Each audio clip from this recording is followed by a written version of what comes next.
యేసు ప్రభువారు ఒక దినమందు ఇలాగే సువార్త ప్రకటిస్తూ ఉండగా ఒక స్త్రీ ఉంది, ఒక భయంకరమైనటువంటి రోగము చేత 12 సంవత్సరాల నుంచి బాధపడుతూ ఉంది.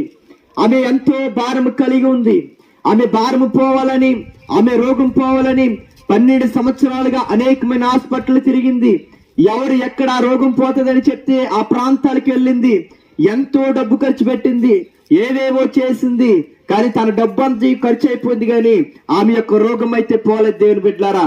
కానీ ఒక దినమందు యేసు ప్రభువారు ఇలా సువార్త ప్రకటిస్తూ ఉండగా యేసు ప్రభువారు నన్ను స్వస్థపరిచేటువంటి దేవుడని విశ్వసించి 12 సంవత్సరాలుగా పోనటువంటి రోగము, ఆ యొక్క రోగముతోటి యేసు ప్రభు దగ్గరికి వచ్చిందండి. ఇలా సువార్త ప్రకటిస్తున్న యేసు ప్రభు వారి యొక్క వస్త్రము తాకగానే యేసు ప్రభులో ఉన్న ప్రభావం ఆమెలోనికి వెళ్ళి 12 సంవత్సరాలుగా పోని రోగము యేసు ప్రభు దగ్గరికి రాగానే పోయింది. దేవుని బిడ్డలారా, నేను చెప్తున్న మాట ఏమిటంటే, మీరు ఎన్నో సంవత్సరాలుగా ఎన్నో